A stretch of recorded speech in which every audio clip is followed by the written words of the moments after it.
Downs with his speech, the tale of Tom Tip Top, the tale of Tom Tip Top, Matt Downs.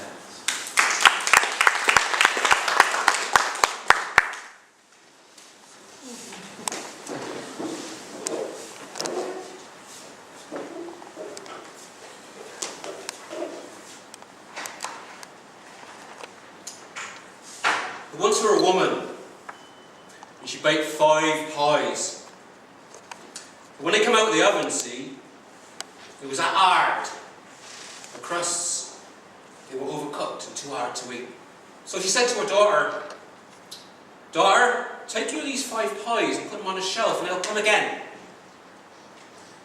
What she meant, you see, was that when they went in the air, the crusts would go soft. But daughter had never heard her say that before. She says, "Well, if they'll come again, I might as well eat them. They'll come again later." So she set about eating them, first and last, and she ate them all up. Well, come supper time, the woman said, "Daughter, go see if those pies will come again. I'll have one for me supper." The daughter went and she looked, but it was just dishes. So she said, "No, they ain't come again." "Not one of them?" said the woman. "No, not one." "Well, whether they come again or not, I'll have one for me supper. You go and get the best on them and bring them and we'll eat them." But the daughter said, "But they ain't come again. You can't eat them. I've already had them up." Well, the woman, she was done. And she took her spinning wheel and sat in the door and began to spin. And as she span, she began to sing. "My daughter have had five pies today. My daughter have had five pies." Now the king, he was coming down the street that moment, and he heard the woman sing, but what she sang he could not hear. So he said, "What's that you're singing there, woman?" And the woman, she was too ashamed to say what her daughter had done, so instead she sang this. "My daughter has spun five skeins today. My daughter has spun five skeins." "Stars of mine," said the king. "I never heard tell anyone do that before. Now listen here, woman. I need a wife, and I'll marry your daughter. And for 11 months of the year, she can have all the food she likes to eat, all the gowns she likes to wear, and all the company she likes to keep. And in the last month, I'll put her in a room, and she'll spin 5 skeins every day, or I'll chop off her head." Well, the woman thought such a grand match that was, and there'd be sure to be a way to get round the problem of 5 skeins. So she agreed, and they were married. Well, months went by, and the newlywed bride, she had all the food she liked to eat, all the gowns she liked to wear, and kept all the company she liked to keep. And not one word did the king say about these 5 skeins. But as it got closer and closer, she got more and more worried. And then on the night before the end of the 11th month, he took her to her room where she'd never been before, and there was a spinning wheel and a stool. And the king said, "I'm going to lock you up in here tomorrow, and if you ain't produced 5 skeins by the end of the night, my dear, your head will go off." And off he went about his business. Wow. I thought, God, she was that afeard. And such a gatless girl. She never even learned to spin. She didn't know what to do, and she sat down on the stool and began to cry. But no sooner she sat down, she heard a little tap, tap, tap, low down on the door. And she upped and she opened it, and there was this little dark fellow, just this high. He looked up at her. "What are you a-crying for?" he said.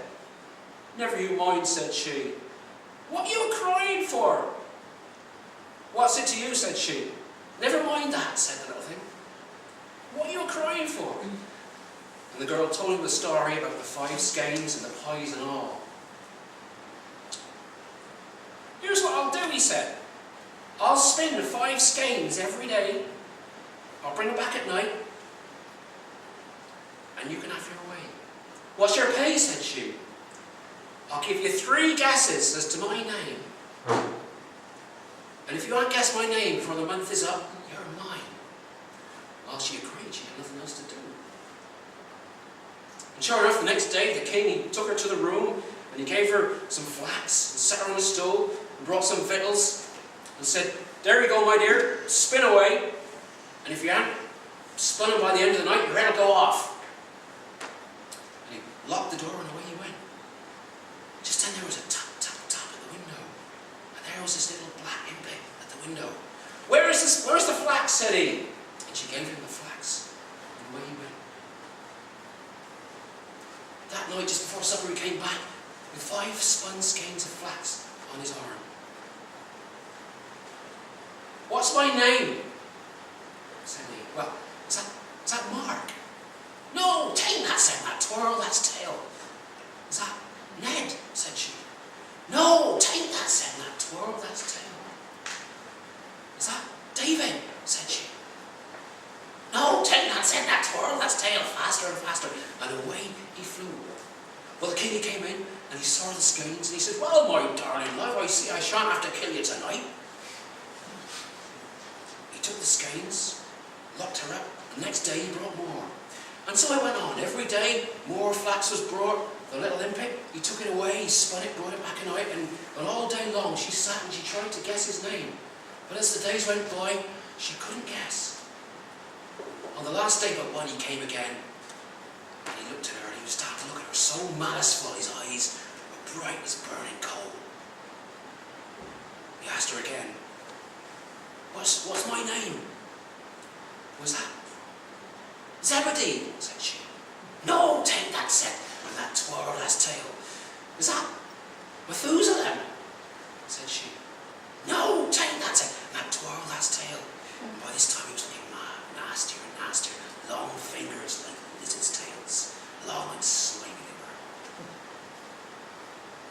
Is that Nebuchadnezzar?" said she. "No, tain't that," said, and that twirl, "that's tail" again, and away that flew. The king, he then came, it was the last night, see, and he saw the flax, and he said, "Well, I can't see as how you won't have it done tomorrow and all, my dear, so I shall have my supper in here tonight. I shan't have to kill you after all." And he brought a table brought, and they had their food, and he then sat down and taken the first bite, and he began to laugh. "What's that?" said she. He said, "Well, I was out hunting today, and I was in a part of the forest I'd never been, and I heard this whirring sound. And I got off my hubby, and I went and looked, and there was a chalk pit, and inside was this little black impet, spinning away fast as light. And as he span, he sang, 'Nimmy, nimmy not, my name's Tom Tip-Top.' Well, the girl, she could have jumped out of her skin with joy, but she didn't say anything. And the next day, the little black impet came again. He took the flax, and away he went. And he came back at night with the flax again. He said, 3 more guesses, my dear, and you're mine. Now, take your first guess." "Is that Zebedee?" said she, pretending not to know. "No, that's it." And that twirl, "that's tiny." And he came into the room, holding out his hands, looking at her out of the corner of his eye. Is that Samuel?" said she. "No, that tain't that," and that twirl, "that's tail." And I began to laugh and look at her. "Take your time, woman. Your last guess and you're mine." And then she stepped back and she began to laugh, and she pointed her finger at him and said, "Nimmy, nimmy not, your name's Tom Tip-Top." Wow, you should have seen that little thing. Steam come out of his ears, fire out of his eyes, and he stamped his foot and he flew away. And that was the end of that. Her head didn't come off, and they lived happily ever after and had lots of children.